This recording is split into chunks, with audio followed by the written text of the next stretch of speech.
자, 오늘 강의는 영양 요구에 대한 강의입니다. 저희 최신 기본과학 두 번째 권의 제 21장에 해당하는 겁니다. 그래서 503페이지부터 보시면서 강의를 들으시면 될 것 같습니다. 강의 시작하겠습니다. 자, 이번 주차는 영양에 대해서 세 가지를 볼 건데요. 학습 목표 첫 번째가 영양소에 대한 기본 내용을 인지할 수 있으셔야 돼요. 그래서 각각의 영양소가 어떤 것들이 있는지를 보셔야 되죠. 그 다음에 이런 영양소에 영향을 미치는 어떤 요인들이 있는지를 보실 거고요. 그 다음에 생애 주기에 따라서 영양 변화가 생기죠. 영아기가 다르고 학령 전기가 다르고 성인기, 노인기가 다르기 때문에 이 각각의 다른 그런 영양 변화를 볼 겁니다. 자, 다음은 필수 영양소에 대해서 보겠습니다.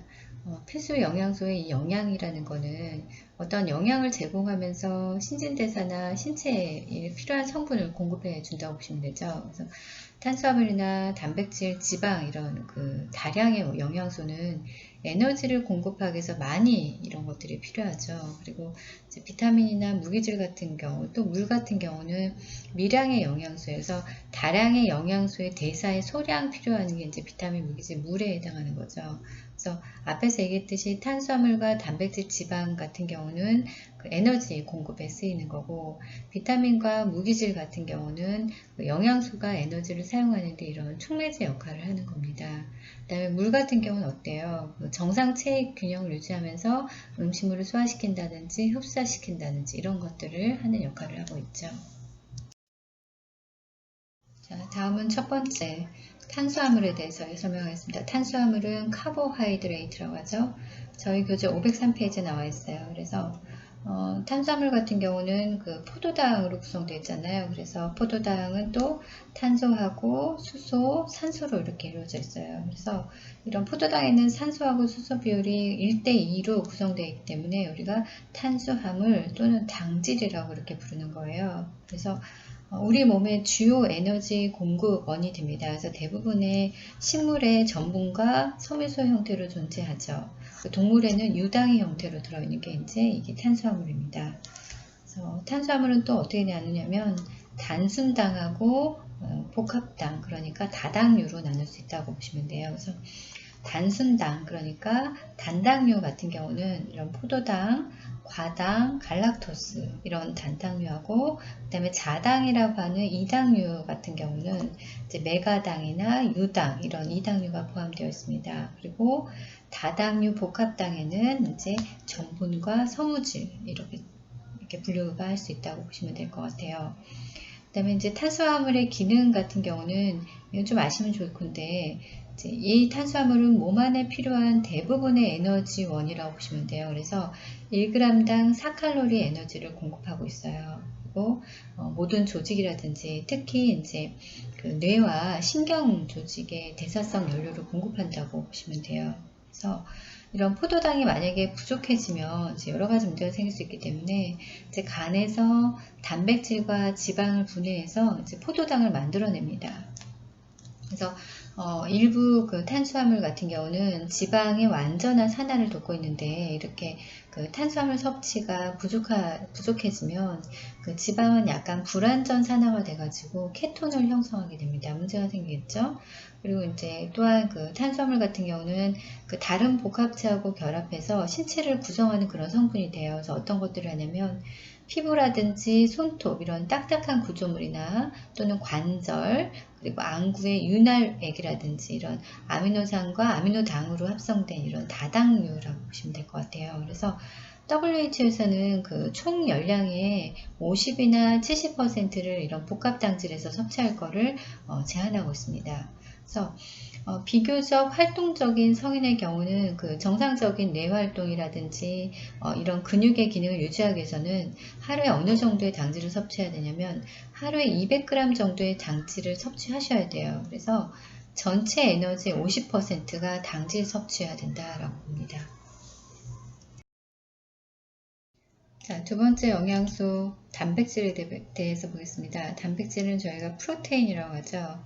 503페이지에 나와 있는 교재를 좀 보시면 될 것 같은데, 자, 이런 프로테인 같은 경우는 산소, 탄소, 수소, 질소 이렇게 구성되어 있어요. 그래서 이런 단백질의 구성 단위가 아미노산이잖아요. 그래서 아미노산은 이런 펩티드 결합으로 연결되어 있어서 최소한 100개의 아미노산으로 구성되어 있다고 보시면 돼요. 그래서 이런 단백질 같은 경우는 성인 체중의 약 20%를 차지하죠. 그래서 체내 단백질의 절반 정도는 일단 근육에 있다고 보시면 되고요. 그리고 나머지 5분의 1은 뼈나 연골에 있고요. 그리고 10분의 1은 피부에 있습니다. 그리고 나머지 여러 조직이라든지 혈액 또는 체액에 이렇게 단백질이 함유되어 있다고 보시면 될 것 같아요.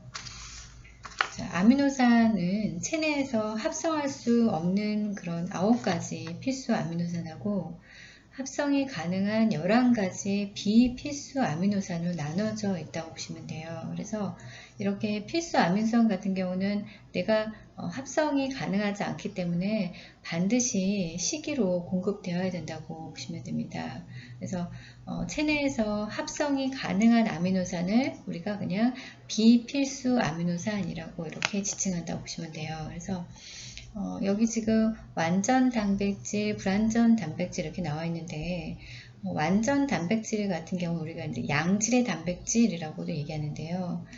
이거는 그 한 식품 안에 모든 필수 아미노산이 들어있어요. 그래서 인체 성장이라든지 이런 조직 기능에 적절한 양의 비율로 포함되어 있을 때 우리가 완전 단백질이라고 보시면 돼요. 그래서 모든 필수 아미노산을 함유하고 있죠. 그래서 어떤 것들이냐, 이런 젤라틴을 제외한 그 육류라든지 또 생선류 또는 치즈, 계란 또는 가금류 이런 유제품들, 이런 모든 동물성 단백질 식품이 완전 단백질이라고 보시면 될 것 같아요.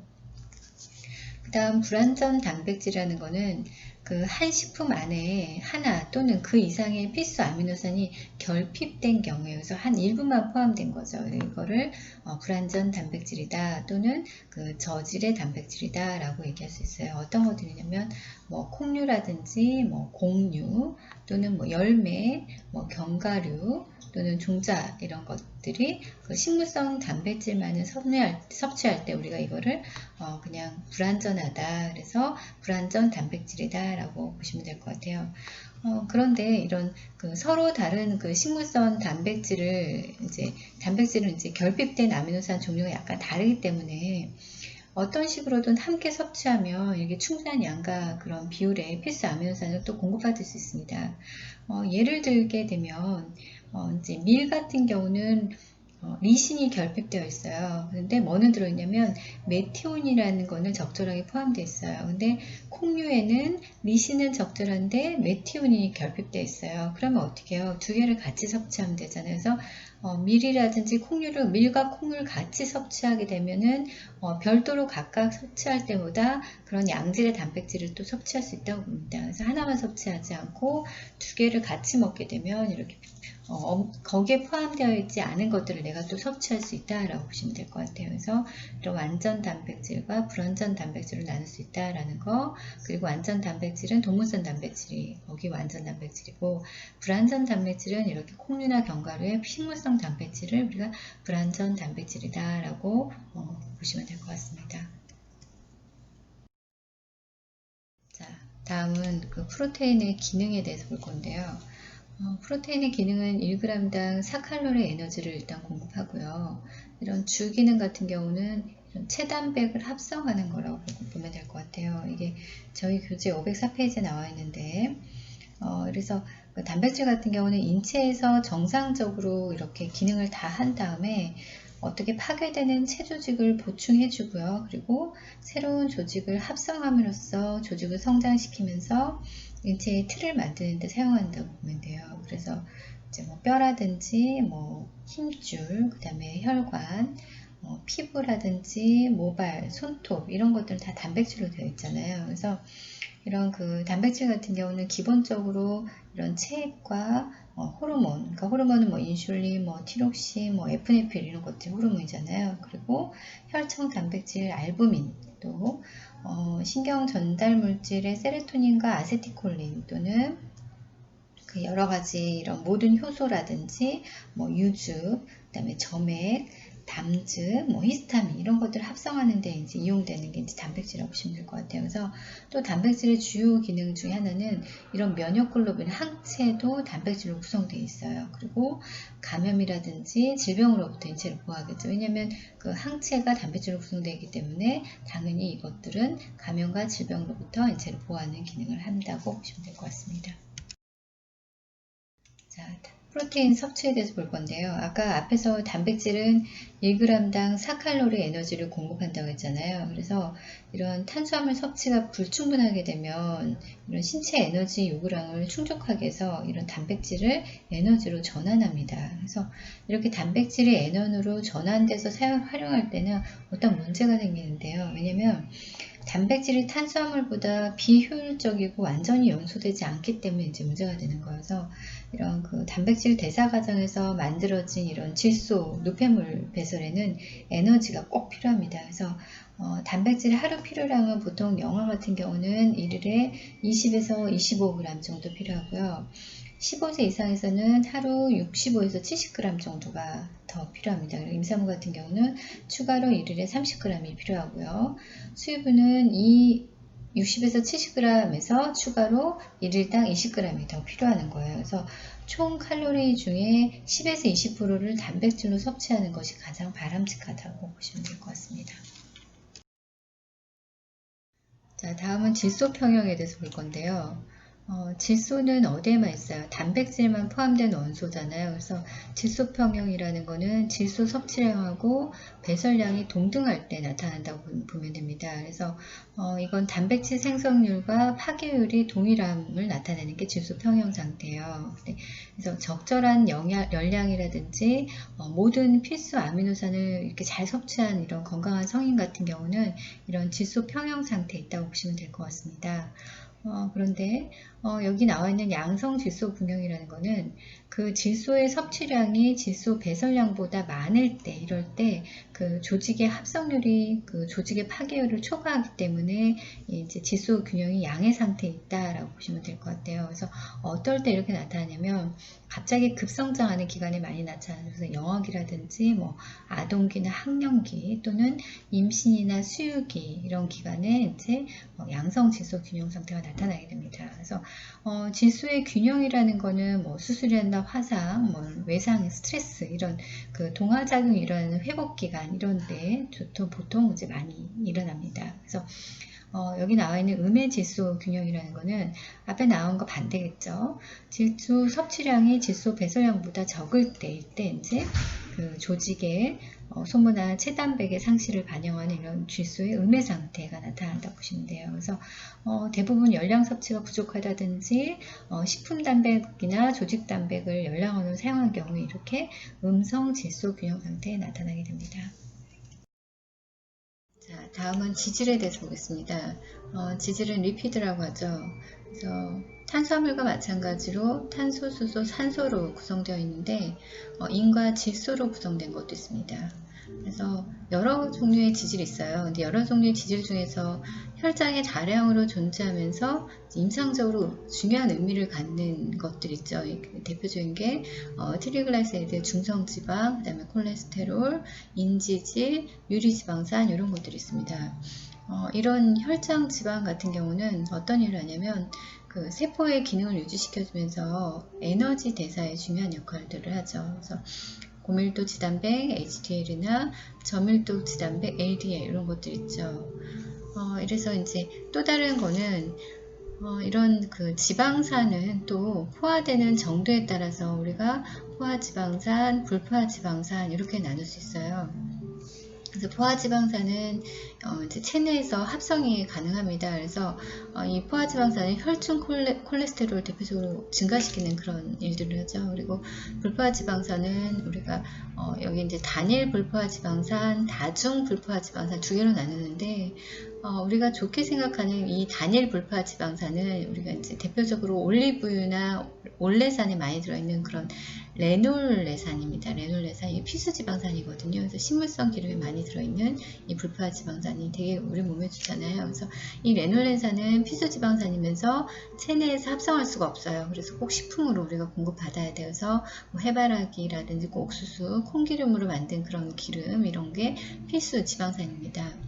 이런 레놀레산의 필수 지방산이 하는 일들이 어떤 것들이 있냐면 그 세포막의 그 구조적 완전성을 유지시켜주고요. 두뇌 발달이라든지 시각 기능을 향상시켜주고 앞에 있던 그런 그 혈청 콜레스테롤을 저하시키는 그런 일들을 이제 필수 지방산 레놀레산이 합니다. 그러니까 우리가 꼭 식품으로 공급받아야 되는 거다라고 생각하시면 될 것 같고요. 불포화지방산 중에 우리가 아까 불포화지방산은 단일 불포화지방산과 다중 불포화지방산 두 가지로 나누는데 앞에 있던 레놀렌산 같은 경우는 단일 불포화지방산을 보면 돼요. 그리고 여기 트랜스 지방 같은 경우는 그 다중 불포화지방산을 보시면 될 것 같아요. 그래서 이제 이 이중결합을 갖는 이런 그 다중 불포화지방산 같은 경우는 이 트랜스 지방은 대표적으로 그 포화지방, 그러니까 앞에 있던 포화지방산과 약간 유사한 그런 성질을 갖고 있어요. 그래서 이 트랜스 지방 같은 경우는 수소를 첨가해서 우리가 트랜스형으로 바뀌어가지고 그런 포화지방산 특성이 되게 비슷하다라고 보시면 돼요. 그래서 마가린이나 쇼트닝 이런 것들이 되죠. 그래서 섭취하게 되면 혈중 콜레스테롤이 좀 증가할 수도 있는 그런 좋지 않은 그런 지방이라고 보시면 될 것 같습니다. 지질의 기능에 대해서 볼 건데요. 지질은 앞에서 얘기했던 탄수화물이나 단백질에 비해서 효과적인 에너지원이에요. 왜냐하면 1g당 9칼로리 에너지를 공급하거든요. 그래서 탄수화물이나 단백질은 1g당 4칼로리 에너지를 공급하기 때문에 지질이 조금 더 높은 에너지를 가지고 있다고 보면 되죠. 그 다음에 뭐 필수지방산이나 담즙산, 그리고 뭐 안드로겐, 에스트로겐 이런 호르몬이라든지 신경보호막 등 이런 체내의 구성 성분이 다 지질이라고 보시면 될 것 같습니다. 지용성 비타민의 A, D, E, K 같은 것들은 지방의 녹은 상태로 소화되거나 흡수된다고 보시면 됩니다. 그래서 이런 지질은 그 체내에서 물에 비해서 열 전도율이 낮기 때문에 그 열을 방출해서 막는 이런 체온 유지 기능을 지질이 하고 있다고 보시면 됩니다. 영양소는 비타민입니다. 자, 비타민은 저희 책 506페이지 나와 있어요. 그래서 비타민 같은 경우는 우리 몸에서 뼈나 이런 피부, 신경, 뇌 이런 그 다양한 신체 구성물의 합성과 이런 조절을 해서 아주 극소량의 비타민을 필요로 하는 거죠. 그래서 그 체내에서는 에너지를 생성하지는 않는데 이런 에너지 대사에는 비타민이 필수적이라고 보시면 될 것 같습니다. 그래서 대부분의 비타민은 단백질과 합성해서 효소 작용을 증진시키는 그런 조효소 역할을 하는 게 비타민이라고 보시면 돼요. 그래서 비타민이 없게 되면 수천 가지 화학 반응이 발생되지 않아서 건강과 생명에 심각한 위협을 초래할 수도 있습니다. 그래서 대부분의 비타민 같은 경우는 체내에서 합성이 안 되거나 체내에서 생성이 되어도 이런 충분한 양이 만들어지지 않아요. 그래서 식품을 통해서 꼭 섭취하셔야 됩니다. 그래서 대부분 건강한 사람들한테는 이런 비타민 결핍이 문제가 되지 않는데 영아라든지 사춘기 이런 그 임신이나 수유부, 노인이나 흡연자, 알코올 중독 또는 만성 약물 복용, 뭐 빈민층이라든지 이런 만성질환 대상자라든지 뭐 식이요법자, 채식자, 편식하는 사람 이런 사람들한테는 비타민 결핍이 생기기 쉽기 때문에 문제가 생길 수 있습니다. 그래서 비타민 결핍이 생겨서 나올 수 있는 여러 가지 결핍증이 있거든요. 그래서 뒤에서 다시 설명하겠습니다. 다음은 비타민의 종류에 대해서 볼 건데요. 종류는 두 가지, 지용성 비타민하고 수용성 비타민 있죠. 그래서 첫 번째는 지용성 비타민을 얘기하겠습니다.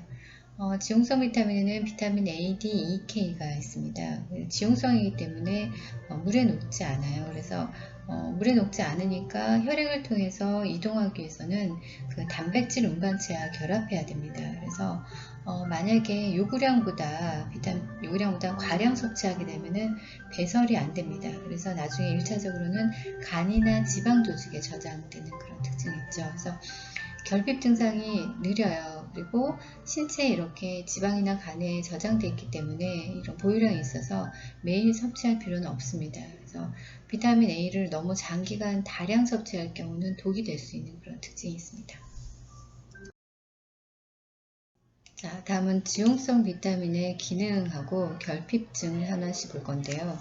저희 교재 507페이지에 표 21.2에 나와 있는 거니까 책을 참고하시면 될 것 같습니다. 자, 비타민 A, D, EK였잖아요. 지용성 비타민이. 자, 첫 번째 비타민 A는 주요 기능이 시력 유지고요. 그 다음에 상피 세포의 건강 유지, 그 다음에 세포 분화에 필수적이고 신경계나 생식계 기능 유지를 도와주고요. 골격 성장에도 비타민 A가 필요합니다. 만약에 결핍되게 되면은 야맹증이라든지 안구 건조증, 피부 이상이라든지 성장 부전 또는 면역 기능이 떨어진다든지 성기능 장애 이런 것들이 생길 수 있어요. 그럼 비타민 A의 그 공급원은 어떤 것들이냐면 동물의 간이라든지 생선 간류 또는 달걀이나 당근 이런 김에도 들어 있습니다. 비타민 D는 그 뼈의 성장과 석회화를 촉진시켜서 칼슘과 인의 흡수도 촉진시키는 그런 특징이 있죠. 그래서 만약에 결핍되게 되면은 아동에서는 구루병이 생길 수 있고요. 성인에서는 골다공증이나 골연화증이 생깁니다. 그래서 비타민 D를 공급받기 위해서는 그 생선의 간류라든지 달걀, 그다음에 비타민 D 강화 우유를 섭취하시는 게 좋습니다. 비타민 E나 토코페롤은 그런 세포 손상을 막아주기 때문에 이제 주요 기능을 가지고 있고요. 그다음 비타민 A하고 불파지방산의 파괴를 보호하는 그런 항산화제로도 작용하고 있습니다. 그래서 결핍되게 되면은 적혈구 용혈이 있다든지 빈혈이 있다든지 이런 것들이 생기고요. 그래서 식물성 기름이나 씨앗, 녹황색 채소나 또는 마가린 쇼트닝에서도 공급원이 될 수 있습니다. 비타민 K는 혈액 응고에 대표적으로 작용하는 그런 기능이 있어요. 그래서 비타민 K가 부족하면 지혈이 잘 안 되는 특징이 있어요. 그래서 출혈이 생긴다든지 이런 응고 지연이 생깁니다. 그래서 이런 비타민 K를 먹을 수 있는 그런 공급원은 녹황색 채소라든지 간이나 곡류 또는 과일 이런 데서 섭취할 수 있습니다. 다음은 수용성 비타민에 대해서 볼 건데요. 수용성 비타민은 비타민 C하고 비타민 B의 그런 복합체가 포함되죠. 그래서 신체 내에서 한두 가지 이상의 기능을 이제 수용하고 시기로만 공급되는 게 이제 수용성 비타민입니다. 그래서 수용성 비타민은 이런 장에서 혈류에서 장으로 바로 흡수되기 때문에 앞에서 얘기했던 지용성 비타민은 어땠어요? 단백질 운반체와 결합해야 됐었잖아요. 근데 수용성 비타민은 혈류나 장에서 바로 흡수되기 때문에 단백질 운반체 도움 없이 그렇게 자유롭게 이동할 수 있는 특징이 있습니다. 그래서 과다 섭취하게 되면은 이거는 신장을 통해서 바로 소변으로 배설됩니다. 일반적으로 보통 조직에 대한 독성은 없는데 비타민 B6 같은 경우는 만약에 과량을 많이 과다로 복용할 경우에는 신경계 장애가 발생된다고 보고된 바가 좀 있습니다. 자, 다음은 수용성 비타민의 주요 기능하고 결핍증을 볼 건데 저희 교재 507페이지에 표 21.3에 나와 있는 겁니다. 그래서 그냥 한 번씩 짚고 넘어가겠습니다. 자, 첫 번째는 비타민 C인데요. 비타민 C는 아스코르빈산이잖아요. 그래서 주요 기능은 항산화제나 콜라겐 형성, 그 다음에 혈관 유지, 면역 기능 향상 이런 것들이 비타민 C가 하는 일이죠.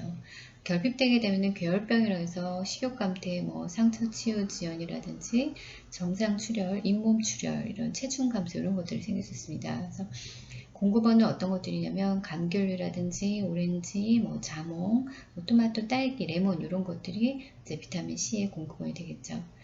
자, 티아민이라고 해서 비타민 1인데요. 그래서 이 티아민은 에너지 대사, 특히 신경계 이제 기능에 티아민이 작용한다고 보시면 돼요. 그래서 결핍되면은 각기병이라 해가지고 허약하면서 필요해지면서 다리 감각이 상실되고 이제 부종이나 신부전증 이런 병이 생길 수 있어요. 그래서 공급원은 어떤 거냐면 돼지고기나 전곡 또는 내장류, 깍지 강낭콩, 땅콩, 두류 이런 것들이 이제 티아민의 공급원이 될 수 있습니다.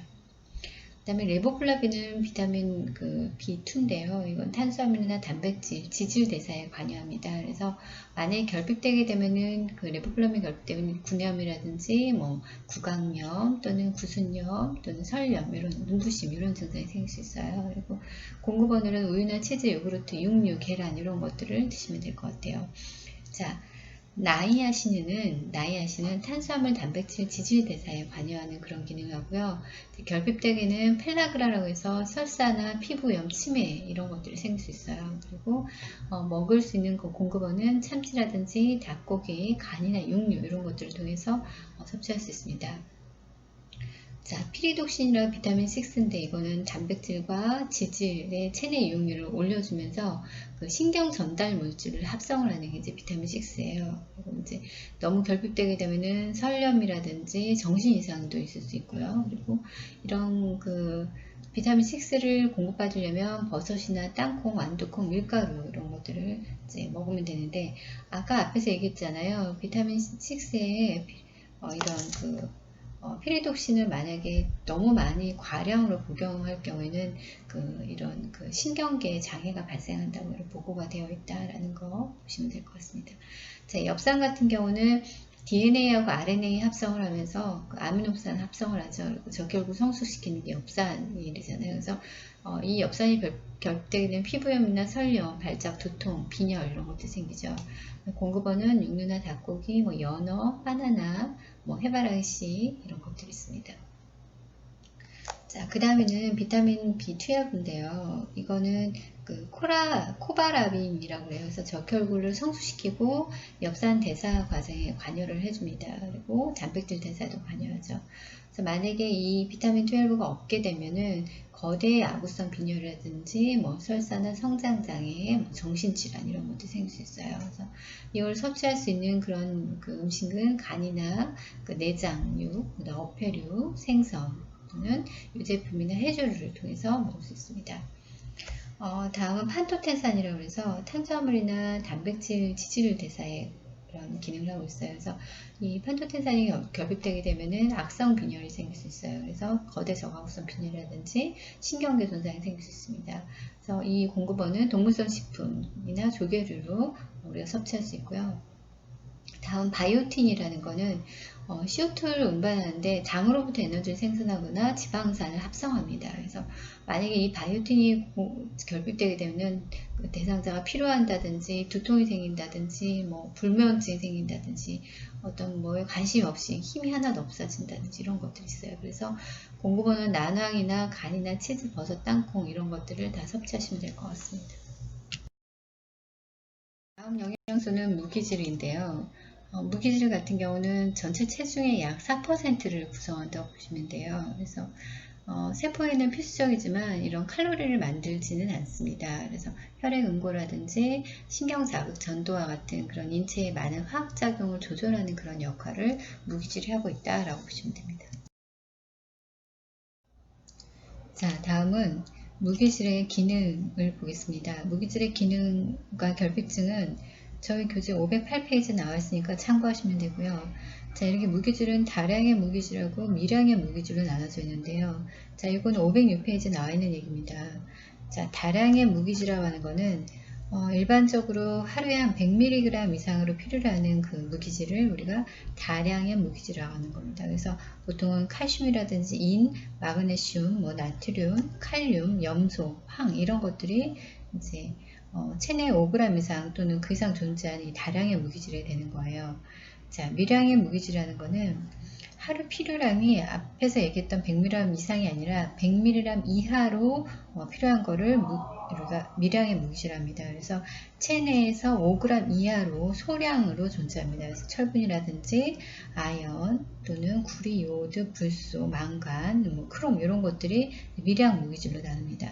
자, 그러면 다량 무기질, 체내에 하루 100mg 이상 필요한 이 다량의 무기질 같은 경우는 첫 번째 인 같은 경우는 골격을 구성하죠. 그래서 결핍하게 되면 골격 손상 가능성이 있습니다. 그래서 어떤 걸로 채울 수 있냐면 치즈나 요구르트 이런 유제품류나 어육류, 탄산음료도 인에 들어가 있습니다. 그 다음에 마그네슘 같은 경우는 잘 알고 있겠지만 골격이나 치아 이런 구성 성분이 되는 거죠.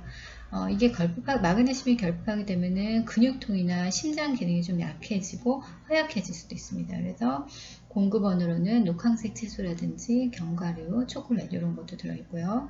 자, 나트륨은 그 세포 외의 양이온이잖아요. Na 플러스 양이온이잖아요. 그래서 신경 전달 물질이라든지 삼투압 조절에 나트륨이 주요 기능을 하고 있죠.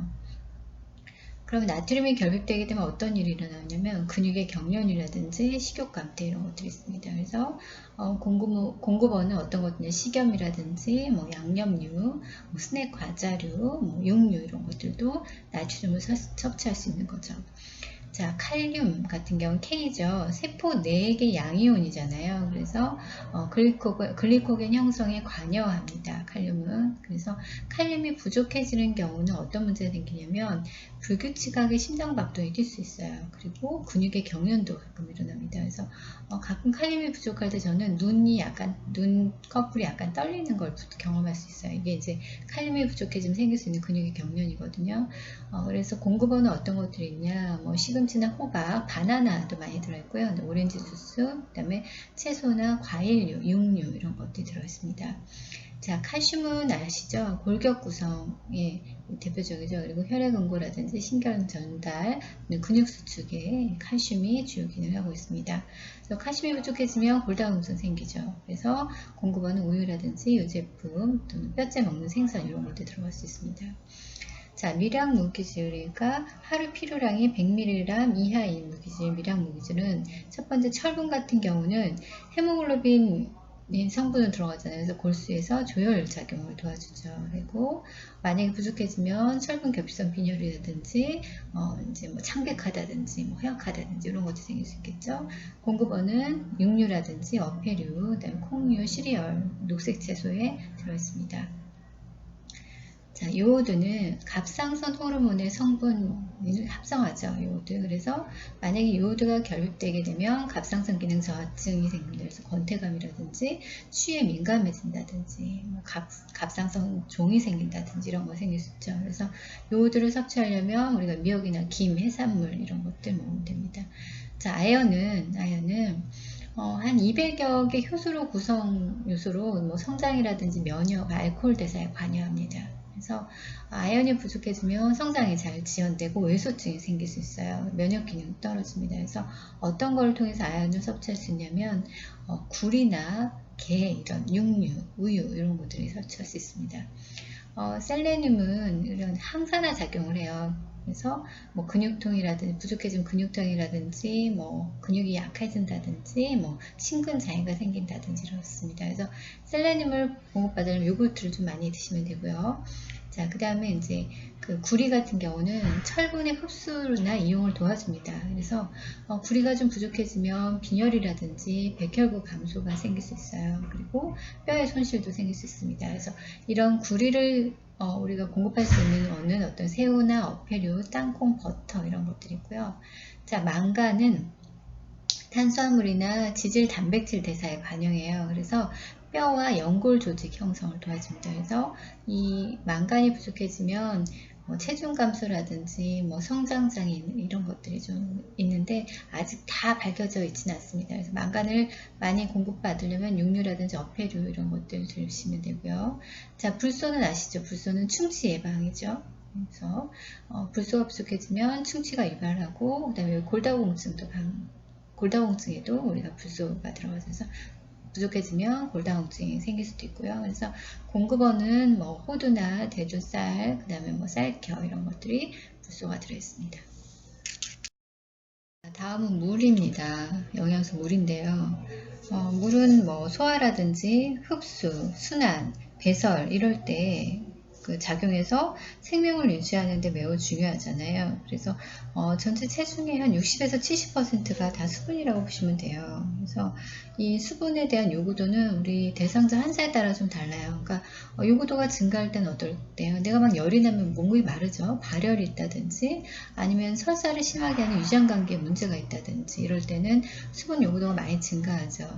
수분 배출이 감소할 때, 그 수분으로 안 나갈 때는 어떨 때요? 키드니, 신장에 문제가 있다든지 심장, 심폐질환이 있다든지 이럴 때는 수분 배출이 잘 안 되잖아요. 감소되는 거죠. 그리고 이런 수분 같은 경우는 전체 체중에서 차지하는 비율이 약간 다른데 연령이 증가할수록 줄어든다고 보시면 돼요. 영하일수록 수분이 전체 체중에서 차지하는 비율이 높다고 보시면 됩니다.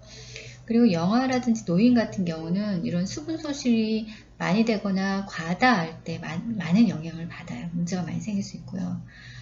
인체에는 그 사용하는 에너지 1칼로리당 1.5cc의 수분이 필요합니다. 그리고 물은 우리가 대장에서 흡수하는 그런 유일한 영양소로 보면 돼요. 그래서 수분은 뭐 어떤 신선한 과일이라든지 야채, 이런 고형 음식물 섭취는 그 신체가 수분의 요구를 충족시키는 걸 도와주죠. 그리고 음식물이 소화되는 동안에 또는 산화될 때 이런 그 수분을 만든다고 보시면 됩니다. 그래서 물은 대장에서 흡수되는 유일한 영양소다라고 보시면 돼요. 다음은 영양소에 영향을 미치는 각각의 요인을 한번 볼게요. 자, 발달 단계도 영향을 미치겠죠. 그래서 생애 주기별로 어떤 성장이나 발달에 따라서 영향이 달라질 수 있죠. 그리고 남성과 여성은, 남성은 어때요? 근육이 더 많잖아요. 그래서 이런 근육이 많기 때문에 다른 조직에 비해서 대사량이 많아서 열량과 단백질도 더 많이 필요하고요. 그리고 소량의 비타민 D를 더 필요로 한다고 보시면 됩니다. 여성 같은 경우는 월경을 하잖아요. 그래서 월경하는 동안은 철분이 더 많이 필요하고요. 건강 상태에 따라서는 만약에 외상과 질병이 있어요. 그러면 그런 외상과 질병 때문에 어떤 지속된 스트레스가 있기 때문에 그거에 따라서 이제 건강 상태에 따라서 조금 영양소가 달라질 수 있는데요. 예를 들면 내가 심하게 발열이 있어요. 그러면 어때요? 더 많은 칼로리가 요구된단 말이죠. 그죠? 그리고 만약 감기로 인한 가벼운 열인 경우는 조금 덜 적은 양을 요구하는 거죠. 그래서 그런 외상과 질병 상태에 따라서 이것도 영향을 미친다고 보시면 되고요. 알코올 같은 경우는 알코올은 그런 소장 점막에서 일어나는 그런 정상적인 영양 흡수를 좀 방해합니다. 그래서 흡수 효율이 좀 떨어짐에 따라서 영양 요구량은 더 증가한다고 보시면 돼요. 그래서 알코올을 대사하기 위해서는 비타민 B의 요구량이 더 증가됩니다. 그래서 알코올은 영양소 저장을 손상시키면서 이화작용을 증가시키면 배설이 촉진되면서 신체 영양 대사에 영향을 미치는 그런 게 보이고, 결과적으로는 간 손상을 유발하는 게 이제 알코올입니다. 그 다음에 취약과 치료에서는 그 영양소의 약물의 흡수를 방해하거나 높이는 그런 다양한 게 보이는데요. 예를 들면 우유 같은 경우는 우유의 칼슘은 그 항생제 테트라사이클 흡수를 좀 많이 방해하고요. 에리스로마이신 흡수는 좀 증가시키는 경향이 있고요. 자, 우리 아스피린을 복용한 환자들이 많잖아요. 그래서 아스피린 같은 경우는 비타민 C의 요중 배설을 많이 증가시킵니다. 그 밖으로 더 많이 나가겠죠. 그리고 와파린을 먹는 환자가 있잖아요. 와파린은 그 비타민 K가 많이 함유된 음식, 그러니까 비타민 K가 많이 함유된 음식이 어떤 게 있을까요? 녹황색 채소라든지 간이나 과일 이런 것들을 만약에 먹었어요. 그러면 와파린 자체가 항응고 효과가 있어요. 근데 이런 비타민 K가 함유된 음식을 먹게 되면 항응고 효과가 좀 감소되는 그런 게 있습니다. 자, 영양소에 영향을 미치는 요인을 이어서 계속 보겠습니다. 여섯 번째는 영양 보조제를 우리 많이 먹고 있잖아요. 얘를 너무 과잉 섭취할 때도 문제가 돼요. 왜냐면 특정 영양분을 과다하게 먹게 되면 다른 영양소의 부족을 초래하는 거죠. 예를 들면 그 아연 치료를 받고 있는 사람 경우는 그 별도의 구리를 섭취하지 않는 이상은 구리 결핍 위험이 꼭 뒤따르거든요. 그래서 특정 영양분을 너무 과다하게 먹는 건 좋지 않다라는 거고요. 종교는 어때요? 그 종교에 따른 음식 섭취가 이렇게 제한될 수 있잖아요. 그래서 어떤 거냐면 예를 들면 천주교 같은 경우는 사순절 시기에는 금요일에 육식을 하지 않기 때문에 이런 그 우리 환자가 만약에 천주교 환자예요. 그러면 간호사는 그 식이 패턴이나 음식 선택 등을 좀 알아서 대체 시기를 좀 제공해 줘야 되고요. 자, 유대교는 돼지고기하고 페류를 제한해요. 그래서 다른 음식을 먹으셔야 돼요. 그래서 이것도 알고 있어야 되고, 그래서 그 간호사는 그 대상자의 종교와 그에 따른 영양 상태에 대해서 인식해가지고 종교와 관련된 그 대상자의 영양 상태 변화가 있다는 것을 인정하셔야 됩니다. 그리고 그걸 좀 도와주셔야 되겠죠. 자, 경제적인 요인은 경제 상황에 따라서 내가 식품을 구입하는 게 좀 영향을 미칠 수 있죠. 만약에 식품의 가격이 상승했어요. 그러면 식품 구입을 제한받을 수밖에 없잖아요. 그러면 식품의 구입이 제한받기 때문에 영양의 질을 감소시키는 결과가 초래되는 거죠. 그래서 이런 경제적인 그런 상태가 노인의 영양 유지에도 영향을 미칠 수 있어요. 그래서 너무 그 노인들은 아픈 곳이 많잖아요. 그래서 처방된 시기가 만약에 비싼 시기를 먹어야 돼요. 그러면 내가 그걸 먹어야 되는데 지금 경제적으로 되지 않아. 그러면 싸고 저렴한 그런 통조림으로 된 음식을 대신 먹을 수 있어요. 그러면 통조림 제품 같은 경우는 나트륨과 지방이 많이 들어있기 때문에 그런 것도 좋지 않는 거죠. 자, 심리적 요인 같은 건 어때요? 우리 음식은 사람들한테 여러 가지 의미가 있어요. 그래서 이제 뭐 사회적으로 우리가 뭐 어떤 모임을 한다든지 축하 행사할 때 어때요? 뭐 떡을 한다든지 이런 그 각각의 음식에 대해서 각각의 의미가 있거든요. 그래서 내가 스트레스를 좀 받아요. 그러면 막 음식을 또 많이 먹으면서 막 위로를 받기도 하죠. 그래서 이런 그 음식의 다양한 의미를 알아야 돼요, 간호사는. 그래서 만약에 먹는 것과 관련돼서 이렇게 생길 수 있는 그런 여러 가지 장애가 있잖아요. 신경성 식욕 항진이라든지 아니면 식욕 부진이라든지 이런 것들이 다 이제 문제가 되는 거죠. 그래서 심리적 요인도 영향을 미칠 수 있다라는 겁니다. 자, 음식에 대한 신념 같은 건 어때요? 뭐 만약에 이제 요즘 그 TV에 많이 나오잖아요. 미디어를 통한 그 식품에 대해서 다양한 신념을 우리가 막 갖게 돼요. 왜냐하면 건강과 웰빙에 관련된 이런 음식의 효과에 대한 믿음은 이런 우리가 어떤 음식을 먹어야 되겠다 이런 거를 많이 영향을 미칩니다. 그래서 TV나 잡지 이런 매체를 통해서 식품에 대해서 신념을 갖게 하거든요. 그래서 어떤 특정 음식이 특별한 효과가 있다고 많이 믿는 사람들이 많거든요. 그래서 이런 그 시기의 유행에 대해서 대상자 요구를 지지하면서도 영양면에선 좀 더 합리적인 시기를 할 수 있도록 좀 도와주셔야 돼요. 너무 좋은 거라고 그것만 계속 먹으면 안 되잖아요. 그렇죠? 자, 그 다음에 민속성과 문화도 마찬가지죠. 음식에 대한 기호는 문화적 배경에서 좀 다르잖아요. 사람마다 저희는 쌀을 많이 먹지만 외국 같은 경우는 이렇게 빵 종류를 많이 먹듯이 이렇게 음식에 대한 선호도가 각각 다르고 우리는 명절에 되면 떡을 해 먹잖아요. 외국은 그렇지 않잖아요. 그래서 전통이 사라진 후에도 지금 전통 음식을 계속 먹고 있는 거예요. 그래서 이렇게 영향을 다 미친다고 보시면 됩니다. 영아기는 출생해서 1년까지를 우리가 영아기라고 해요. 그런데 이때는 성장 중에 아주 빠른 성장입니다. 왜냐하면 1월 달에 태어난 아이가 12월 달 정도가 되면 잡고 쓰면서 걸으려고 준비를 하거든요. 엄청나게 빠른 성장을 하고 있죠. 그래서 에너지 요구도 되게 많습니다. 그리고 수분이 차지하는 비율이 어릴수록 높기 때문에 많은 수분을 필요로 하죠. 그래서 영아기는 모유가 가장 좋은 음식이라는 건 다 아실 거예요. 왜냐면 이 모유에는 필수 영양소도 있지만 항체가 들어있어서 면역 기능이 되게 좋습니다. 근데 모유를 먹는다고 다 들어가 있는 건 아니고요. 모유 수유하면서도 영아한테는 철분이라든지 비타민 D라든지 비타민 C, 불소 이런 영양분을 더 필요로 하기 때문에 이유식을 하면서 그걸 같이 넣어 주셔야 되죠. 그리고 출생 후 6개월 동안은 KG당 117칼로리 정도가 필요하고요. 1세 그 후 1세까지는 KG당 108칼로리 정도 주시면 됩니다. 이때 먹여서는 안 되는 음식이 있는데 꿀 안에는 클로스트리움 속에 보틸리누스 균이 들어있어요. 그래서 보틸리누스 균 포자를 포함하고 있기 때문에 12개월 미만의 영아들한테 이 꿀을 먹이게 되면 문제가 됩니다. 그래서 먹이시면 안 됩니다.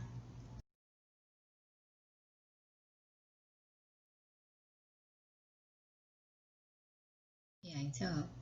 앞에서 얘기했던 영아기 같은 경우는 성장 속도가 엄청 빠른 시기라고 보시면 이 유아기하고 학령적기는 그에 비해서는 좀 느리거든요. 그래서 1에서 3세는 성장 속도가 좀 느려지는 시기입니다. 그렇지만 이 시기는 유치가 나는 시기라서 치아가 나기 때문에 칼로리 요구량은 좀 적어지는 대신에 단백질이라든지 칼슘, 인 요구량은 좀 높아지는 시기예요. 그리고 철분 결핍성 빈혈이 나타날 수 있는 시기가 요 1에서 3세 시기입니다. 그래서 철분이라든지 비타민 A, C 이런 음식을 풍부한 음식을 좀 주셔야 되고요.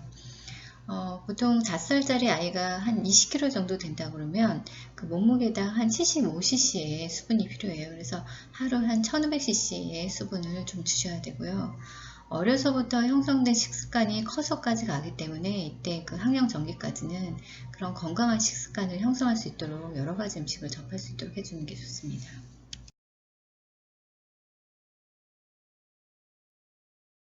항염기는 이제 취하가동이잖아요. 그래서 취하가동 같은 경우는 하루에 1500에서 1600 정도의 그런 칼로리가 필요하고요. 수분 요구량은 한 1750 정도 수분을 주시면 됩니다. 그리고 이럴 땐 이제 학교에서 학습 활동을 하는 경우가 많잖아요. 그래서 학교에서 학습 활동을 하기 위해서는 특히 아침에는 이런 단백질이 좀 풍부한 식단을 주시는 게 좋고요. 이제 치아도 영구치로 바뀌기 때문에 칼슘이라든지 불소, 인 이런 것들이 들어간 것과 비타민 A와 D가 더 필요하다고 보시면 됩니다. 청소년기는 어때요? 앞에서 얘기했던 영아기와 마찬가지로 청소년기가 되면 아주 빠른 성장과 성숙이 이루어지는 시기잖아요. 그래서 이때는 이 아주 빠른 성장과 성숙이 이루어지는 시기이기 때문에 신체 조직의 이런 성장, 그러니까 키만 크는 게 아니라 안에 있는 장기들도 커지기 때문에 이런 성장을 위해서 단백질, 칼슘, 아연, 비타민, 칼로리가 조금 더 요구된다고 보시면 돼요. 그래서 소녀 같은 경우는 칼로리가 2000에서 2500 칼로리 정도고요. 남자, 소년 같은 경우는 한 3000 칼로리 정도 열량이 더 필요합니다. 단백질 요구량은 하루 한 50g 정도 더 증가시키시면 되고요. 활동량도 많고 칼로리도 많이 요구되는데 너무 많은 고열량 식사를 하게 되면 이제 비만을 또 초래할 수 있어요. 그래서 그런 것들은 적절하게 조절해 주셔야 됩니다.